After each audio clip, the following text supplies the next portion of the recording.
Blood प्रेशरसाठी किंवा हृदयाच्या आरोग्यासाठी जे फिजिकल ॲक्टिव्हिटी ज्याला आपण म्हणतो की रेग्युलर फिजिकल ॲक्टिव्हिटी ही खूप महत्त्वाची असते.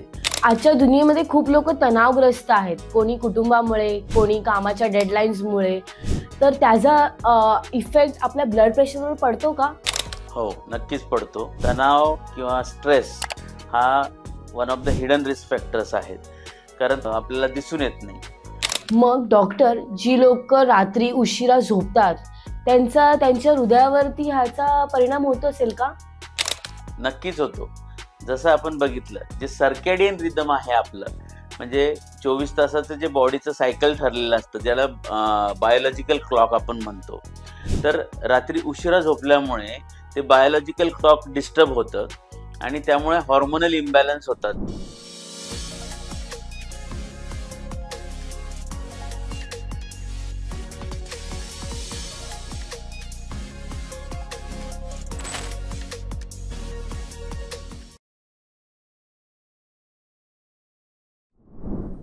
नमस्कार, मी आराधना आणि मी आपलं स्वागत आपल्या हार्ट टू हार्ट पॉडकास्टमध्ये करते.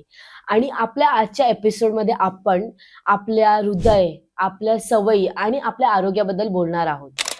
Today's episode is one we all need to pay attention, lifestyle changes where healing begins. आज आपल्यासोबत आहेत doctor Bhushan Bhari, MBBS DNB cardiologist. Hello doctor, आपलं स्वागत आहे आपल्या हार्ट टू हार्ट पॉडकास्टमध्ये. थँक्यू आराधना.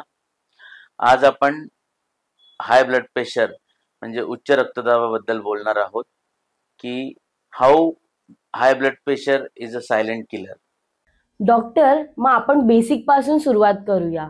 हायपरटेन्शन म्हणजे नक्की काय आणि त्याला सायलेंट किलर का म्हटलं जातं?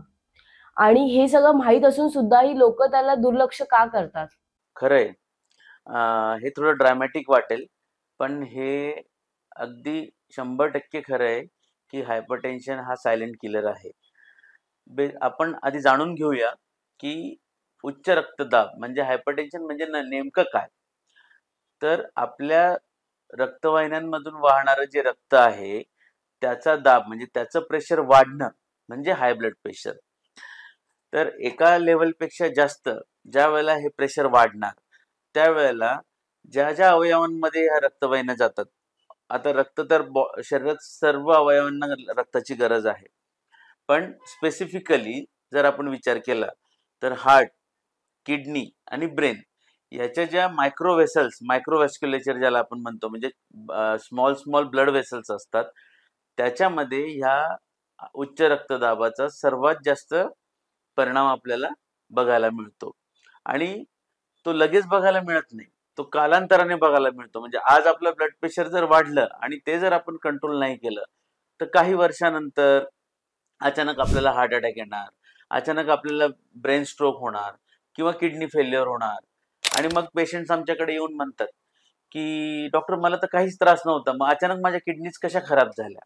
पण ते तसं नसतं. काहीच त्रास नव्हता, पण जे silent killer high blood pressure आहे ते तुमचं बऱ्याच दिवसांपासून हाय होतं आणि त्यामुळे आता आपल्या किडनीज खराब झाल्या.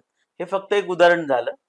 तर अशा प्रकारे आपल्याला हा जो घातक आजार आहे त्याला ऍड्रेस करणं किंवा त्याचे ट्रीटमेंट करणं फार महत्वाचं ठरतं.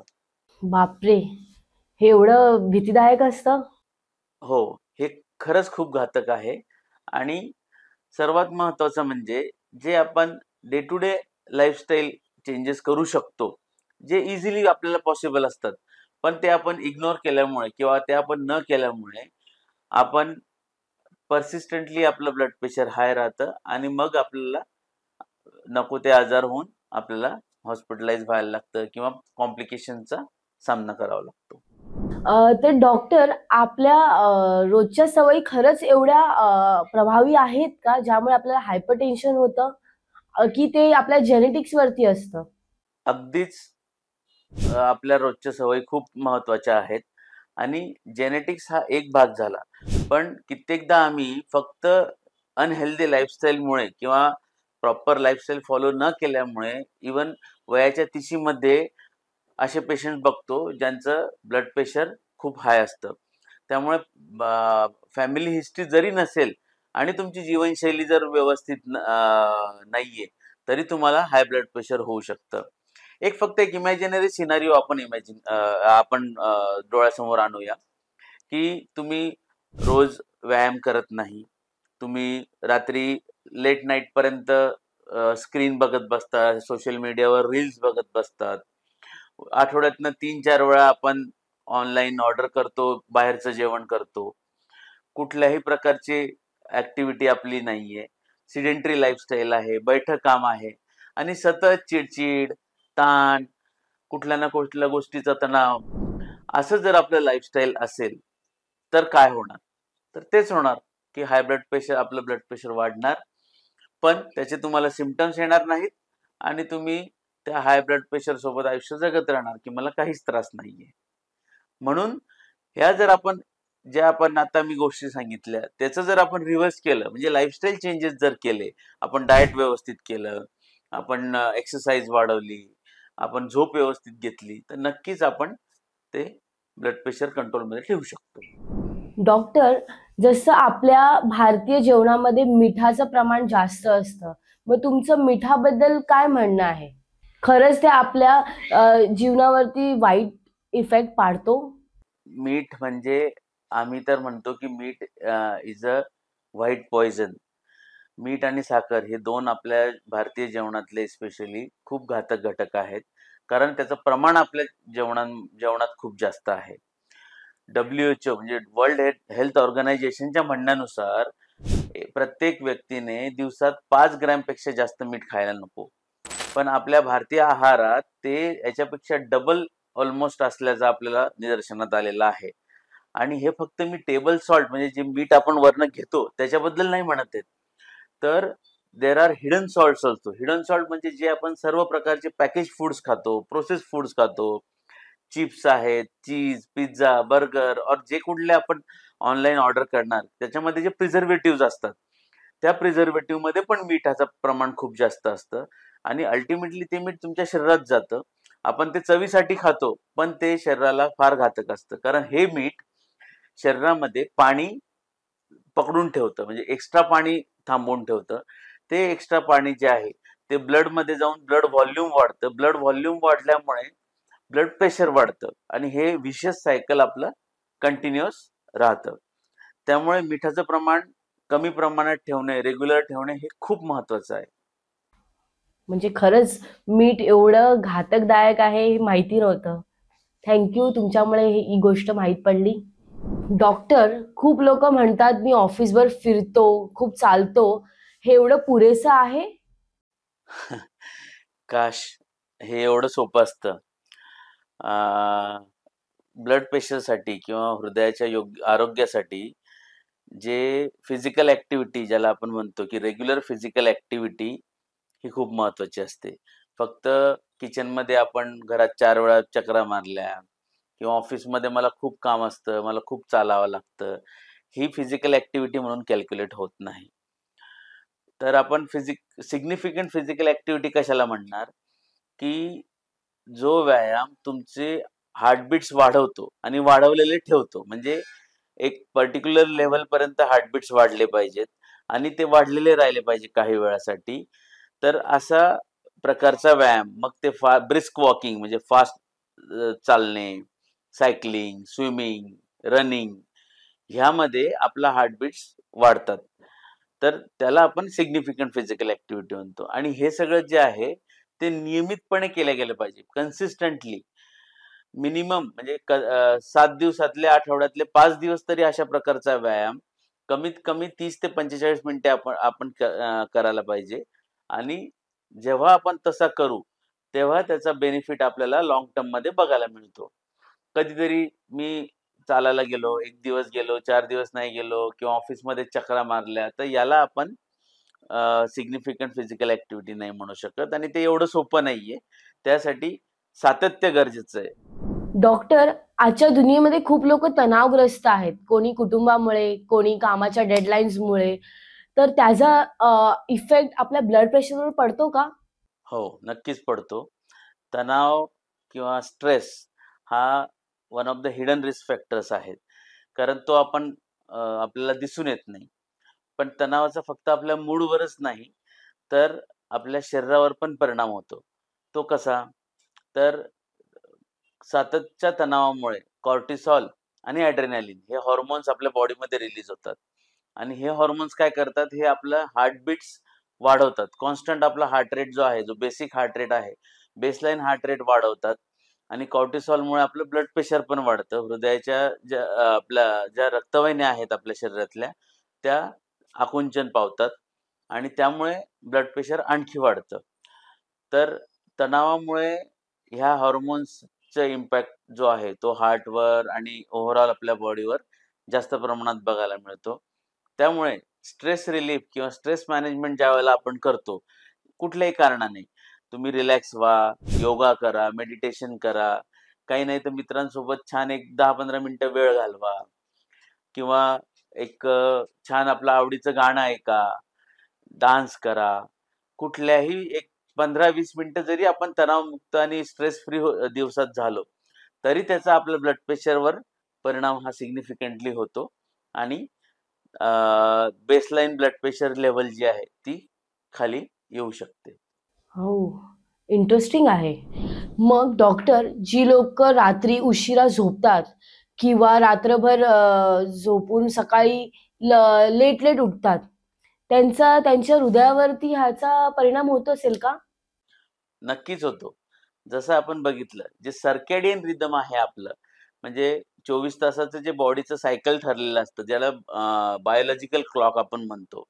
तर रात्री उशिरा झोपल्यामुळे ते बायोलॉजिकल क्लॉक डिस्टर्ब होतं आणि त्यामुळे हार्मोनल इम्बॅलन्स होतात.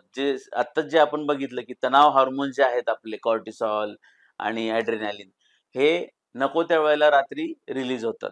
दुसरं महत्त्वाचं म्हणजे झोप हा अत्यंत महत्त्वाचा नॅचरल अँटी हायपरटेन्सिव्ह आहे. कारण झोपल्यानंतर आपली बॉडी रिलॅक्स होते, आपलं माइंड रिलॅक्स होतं, आपलं हार्टबीट्स कंट्रोलमध्ये येतात, कमी होतात आणि त्यामुळे आपोआपच आपलं ब्लड प्रेशर कमी होतं. मग जर आपली झोप व्यवस्थित नाही झाली किंवा आपण जर उशिरा झोपलो, तर जी बॉडी आपली रात्री 10-11 वाजता रिलॅक्स झाली असती, ती रात्री 2-3 नंतर रिलॅक्स व्हायला सुरुवात होते. म्हणजे ते 3-4 तास आपण ॲडिशनल स्ट्रेस हा बॉडीला देतो आणि हे एका दिवसाचं नाहीये. हे दिवस, आठवडे, महिने, वर्षानुवर्षे लोकं अशा प्रकारचं लाईफस्टाईल ज्यावेळेला जगतात, त्यावेळेला हा इफेक्ट जो आहे, तो पाईल अप होऊन कॉन्स्टंटली आपलं ब्लड प्रेशर वाढतं आणि त्यामुळे आपलं बॉडीवर त्याचे हानिकारक परिणाम आपल्याला बघायला मिळतात. आणि मग डॉक्टर, तुम्हाला काय वाटतं, आपण कमीत कमी किती तास झोपलं पाहिजे? तुम्ही एक्सप्लेन करू शकता का? हो, तर कमीत कमी आपण एक 7 ते 8 तासाची शांत झोप आपल्याला मिळाली पाहिजे. मग त्यावेळेला तुम्ही फोन बाजूला ठेवा किंवा स्विच ऑफ करता येत असेल तर स्विच ऑफ करा. आता आम्हाला तर ॲज अ डॉक्टर आणि इमर्जन्सी प्रोफेशनमध्ये असल्यामुळे ते करता येत नाही. पण ज्यांना कुणाला ते पॉसिबल आहे, त्यांनी स्लीप हायजीन फॉलो करायला पाहिजे. स्लीप हायजीन म्हणजे काय, की एकदा तुम्ही झोपायचं ठरवल्यानंतर फोन हा बाजूला सायलेंट करून किंवा स्विच ऑफ करून ठेवा. त्या रूममध्ये एक मंद लाईट ठेवा किंवा एक सायलेंट म्युझिक किंवा एकदम मंद आवाजातलं काहीतरी रिलॅक्सिंग म्युझिक आपण लावू शकतो आणि झोपताना जर पॉसिबल असेल एक 15 ते 20 मिनिटं मेडिटेशन करा. जेणेकरून आपली बॉडी, माइंड रिलॅक्स होऊन आपल्याला शांत झोप लागेल. आणि ज्यावेळेला आम्ही असं बऱ्याच पेशंट्समध्ये बघितलंय, की जेव्हा अशी कॉन्स्टंट पेशंटची स्लीप पॅटर्न इम्प्रूव्ह होतो किंवा झोप शांत लागते, त्यावेळेला आपोआप त्यांचं ब्लड प्रेशर कमी व्हायला सुरुवात होते. आणि बऱ्याचदा तर जे ब्लड प्रेशरचे मेडिसिन्स आहेत, त्याची रिक्वायरमेंट पण कमी व्हायला सुरुवात होते. धन्यवाद डॉक्टर. खूप गोष्टी क्लिअर होत चालल्या तुमच्याशी बोलून. आता मला तुम्हाला असं विचारायचं आहे डॉक्टर, आता आपल्या श्रोत्यांना खूप लागू होणारा मुद्दा, वर्किंग लाईफस्टाईल आणि लांब डेस्क जॉब्स, सतत कॉल्स, जेवण स्किप होत राहणं, टाईम टू टाईम न जेवणं, हे पण एक सायलेंट ट्रिगर आहे का? अगदीच आहे. स्पेशली जे आपण आता बघतो, की सिडेंटरी लाईफस्टाईल आहे आपली. आपण आय-टीमध्ये काम करतो, जेव्हा नाईट शिफ्ट असतात किंवा लाँग वर्किंग अवर्स असतात आणि बैठं काम आहे. कित्येक तास आपल्याला चेअरवर बसून काम करायला लागतं, कॉम्प्युटरवर काम करायला लागतं. एक असा खूप इंटरेस्टिंग स्टडी पण आहे, की ज्याच्यात म्हटलं गेलंय, की सिटिंग प्रोलॉन्ग टाईम और continuous sitting is equivalent to smoking. म्हणजे जेवढे हार्मफुल इफेक्ट आपल्या शरीरावर स्मोकिंग केल्यामुळे होतात, सिगारेट स्मोकिंगमुळे होतात, तसेच हार्मफुल इफेक्ट आपल्या बॉडीवर कंटिन्युअस सिटिंगमुळे होतात. कारण हालचाल नसल्यामुळे आपले जे स्नायू आहेत ते अजिबातच शिथिल होऊन जातात. त्यातलं ब्लड फ्लो स्लगिश होतो आणि ओव्हरऑल जे बॉडीला बेनिफिशियल इफेक्ट आहेत ॲक्टिव्हिटीचे ते आपल्याला नसतात. दुसरं महत्त्वाचं म्हणजे for an number of reasons आपलं ऑफिस पॉलिटिक्स असू दे, आपले टार्गेट्स असू दे किंवा आपल्याला फायनान्शियल स्ट्रेस असू दे, या गोष्टीमुळे आपण कॉन्स्टंट स्ट्रेसफुल एन्व्हायरमेंटमध्ये राहतो. त्यामुळे वर्क लाईफ बॅलन्स हा पण एक महत्त्वाचा घटक आहे, की ज्यावेळेला तुम्ही ऑफिसमधनं बाहेर येता किंवा जेव्हा तुम्ही सुट्टीच्या दिवशी आहात, घरी आहात किंवा बाहेर आहात, त्यावेळेला डिटॅच होऊन आपलं माइंड आणि बॉडी रिलॅक्स करता आली पाहिजे आपल्याला. तर तसं जर केलं, तर हे जे वर्क लाईफ बॅलन्स किंवा वर्क रिलेटेड आपले जे स्ट्रेसर्स आहेत, ते आपण नक्कीच कमी करू शकतो आणि त्याचा आपल्याला बेनिफिट बघायला मिळतो आपल्या शरीरावर आणि ब्लड प्रेशरवर. आपण पुन्हा एकदा आहारावरती येऊया. आपण ऐकतो हृदय आहार आरोग्याविषयी. मग त्याच्याबद्दलचं जो आहार आहे, त्याच्यामध्ये काही असं आहे का आपल्या भारतीय आहारामध्ये, जे आपण खाल्लं तर आपलं हृदय आहार आरोग्य नीट राहील? किंवा आपल्याला एवोकॅडो किंवा ओट्स खाणं हे खरंच आहे का? सुदैवाने तसं काहीही नाहीये. एवोकॅडो, ओट्स, ऑलिव्ह ऑइल हे ठीक आहे. म्हणजे जे अफोर्ड करू शकतात किंवा ज्यांना ते आवडत असेल तर ठीक आहे. पण ते मॅन्डेटरी अजिबातच नाहीये. आपला जो भारतीय आहार आहे, तो अतिशय म्हणजे पूर्वानुपार चालत आल्यापासून पूर्वीच्या काळापासून चालत आलेला आणि अतिशय हेल्दी आहार आहे. फक्त आपला प्रॉब्लेम जो झालाय, तो आपण जो आपला ट्रेडिशनल भारतीय आहार आणि वेस्टर्न फूड याचं आता मिक्सचर करायला लागलेलो आहे आणि त्याच्यामुळे आपल्याला जास्त प्रॉब्लेम्स होतायत. पण जे आपलं रुटीन चपाती, कमी तेलात बनवलेली भाजी, दही, पालेभाज्या हे जे आपल्या जेवणात असतात, डाळ असते, सो प्रोटीन आहेत, कार्बोहायड्रेट्स आहेत, फायबर्स आहेत. सो ही जी आपली एक ट्रेडिशनल जेवणाची थाळी आहे, ती अगदी व्यवस्थित असते. फक्त त्याच्यात आपल्याला जेवण बनवताना थोडं काळजी घ्यायला लागणार, की मिठाचं प्रमाण जेवढं कमी ठेवता येईल तेवढं चांगलं किंवा तेल कमी वापरायचं. हे जरी आपण केलं, तरी आपल्याला अगदी व्यवस्थित त्या बॅलन्स डाएटचा फायदा होऊ शकतो. पण यासोबत जर आपण अतिशय जास्त प्रमाणात बाहेरनं ऑर्डर करतोय किंवा हॉटेलमध्ये जाऊन खातोय किंवा वेस्टर्न टाइपचं फूड खातोय, चीज, पिझ्झा, बर्गर ह्या गोष्टी जास्त प्रमाणात खातोय आणि प्लस जे रुटीनचं जेवण आहे ते पण करतोय. तर मग मात्र त्याचा आपल्याला प्रॉब्लेम होतो. तर त्यामुळे आपलं जे ट्रेडिशनल घरचं जेवण आहे, ते अगदी व्यवस्थित आहे. होम कुकिंग खूप महत्वाचं आहे. आजकाल आपण बघतो, की बिकॉज ऑफ द लाईफस्टाईल आणि वर्किंग प्रेशर खूप लोकं रोजच्या रोज जेवण बनवत नाही, कुकिंग करत नाही. ते Zomatoवरनं ऑर्डर करतात किंवा हॉटेलवरनं ऑर्डर करतात किंवा एक वेळेस बनवून मग ते प्रिझर्व्ह करून ठेवतात फ्रिजमध्ये. तर ह्या गोष्टी थोड्याशा आरोग्याला घातक आहेत. मग जी लोकं थोडेफार जाडी असतात, म्हणजे आपण ज्यांना थोडंफार जाडसर असतात लोकं, तर त्यांच्या खरंच आरोग्यावरती ब्लड प्रेशरचा काही इम्पॅक्ट पडतो? अगदी पडतो. थोडं जरी आपलं वजन वाढलेलं असेल, म्हणजे आपला बी-एम-आय जो आयडियल आहे, त्याच्यापेक्षा जर तुमचं वजन 4-5 किलोने जास्त आहे, तर आपल्याला जाणवत नाही. आपण म्हणतो, "नाही, थोडंसंच वजन माझं जास्त आहे." पण त्याचाही लाँग टर्ममध्ये आपल्या ब्लड प्रेशरवर आणि ओव्हरऑल आपल्या हेल्थवर इम्पॅक्ट पडतोच पडतो. आणि हे रिव्हर्स वेने प्रूव्ह झालेलं आहे. म्हणजे ज्या पेशंट्समध्ये आम्ही ज्यांना वेट लॉस करायला सांगतो, की तुम्ही फार नाही, पण एक 4-5 किलो फक्त वजन कमी करा पुढच्या 3 महिन्यात, 6 महिन्यात. आणि वेट लॉस बद्दल मी आणखी थोडं सांगू इच्छितो, की कुठल्याही प्रकारची क्रॅश डाएट न करता किंवा एक्स्ट्रीम प्रकारचे त्याला रेमेडीज न घेता किंवा कुठलेही सप्लिमेंट न घेता आपण वजन कमी करू शकतो.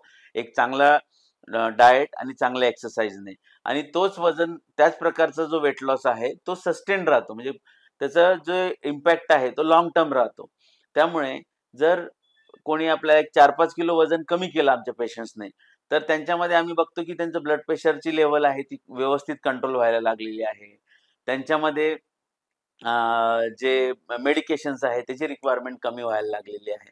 त्यामुळे वजन आपलं कंट्रोलमध्ये ठेवणं खूप महत्वाचं आहे. डॉक्टर, मला तुम्हाला आता एक अजून प्रश्न विचारायचा वाटतो आहे, की जर कोणाचा ब्लड प्रेशर बॉर्डर लाईनवरती असेल आणि जर त्याने आपल्या लाईफस्टाईलमध्ये चेंजेस केलं, तर त्याला औषधाची गरज आहे का? नाही, अगदीच नाही. म्हणजे lifestyle change is one of the first treatment or intervention which we normally advise. म्हणजे काय, की जर कोणाला ब्लड प्रेशर बॉर्डरलाईन आहे, तर लगेचच आपण त्यांना ब्लड प्रेशरच्या मेडिसिन चालू करत नाही. इस्पेशली जर पेशंट्स यंग असतील, त्यांना टार्गेट ऑर्गन डॅमेज म्हणजे हार्ट, ब्रेन, किडनी ह्या अवयवांवर त्या ब्लड प्रेशरचा काही परिणाम झालेला नसेल आणि जी लेवल आहे ती बॉर्डरलाईन असेल, तर आम्ही त्यांना आधी लाईफस्टाईल चेंजेस जे आपण आता सर्व डिस्कस केले, त्याच्यामध्ये डाएट, त्यामध्ये एक्सरसाइज, त्यामध्ये स्ट्रेस रिलीफ, त्यामध्ये ॲडिक्वेट स्लीप, हे सगळं जर पेशंटने केलं, तर त्याचा जो इम्पॅक्ट आहे, it is as good as the medicines or rather कित्येकदा तो मेडिसिन्सपेक्षाही चांगला इम्पॅक्ट होतो. त्यामुळे बऱ्याचदा अशा लोकांना मेडिसिनची गरजच पडत नाही. पण जर तुम्ही ते फॉलो नाही करू शकलात आणि प्रेशर वाढत गेलं, तर मात्र मेडिसिन्स आपल्याला द्याव्या लागतात. आणि आणखी मी एक महत्वाचं जे मिथ आहे किंवा मिसकन्सेप्शन आहे ते दूर करू इच्छितो, की डॉक्टर मला एकदा ब्लड प्रेशरची गोळी चालू झाली, तर मग मला लाईफ लाँग घ्यावी लागेल का? तर अजिबात नाही. इनिशियली जर तुमचं ब्लड प्रेशर खूप जास्त आहे, तर आपण ते कंट्रोल करतो मेडिसिन्सने. बट जर तुम्ही योग्य लाईफस्टाईल, आहार सगळ्या गोष्टी फॉलो केल्या आणि ब्लड प्रेशरची लेवल कमी व्हायला लागली, तर आपण हळू डॉक्टरांच्या सल्ल्याने त्या मेडिसिन टेपर करून बंद पण करू शकतो. हे शक्य आहे. पण त्या भीतीमुळे, की एकदा मी मेडिसिन चालू केली, तर मला लाईफ लाँग घ्यावी लागेल म्हणून मी मेडिसिनच चालू करत नाही, हे मात्र कृपया करू नका. धन्यवाद डॉक्टर. तुमच्याकडून खूप गोष्टी माहीत पडल्या आहेत हायपरटेन्शन, ब्लड प्रेशर याबद्दल. Thank you so much doctor to joining us to our podcast. फक्त मला तुम्हाला एक रिक्वेस्ट आहे, की तुम्ही आमच्या प्रेक्षकांना तुमच्यातर्फे काय सांगू इच्छिता, की त्यांनी स्वतःचं कशी काळजी घ्यावी, स्वतःच्या हृदयाची आणि स्वतःच्या जीवनशैलीची.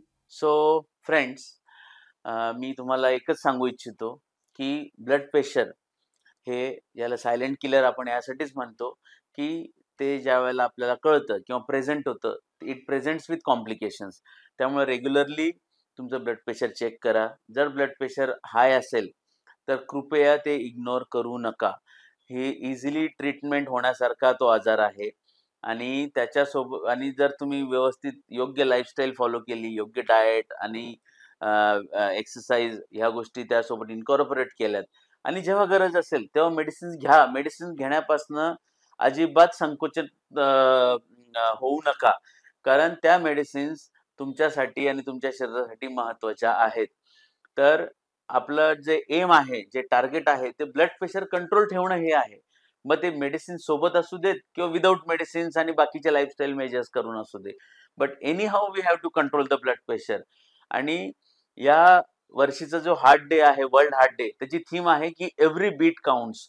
So I want to emphasize कि every beat of each and every individual in this world is important. Every heartbeat is important, and we need to take care of that. And one way to take care of that is by controlling your blood pressure.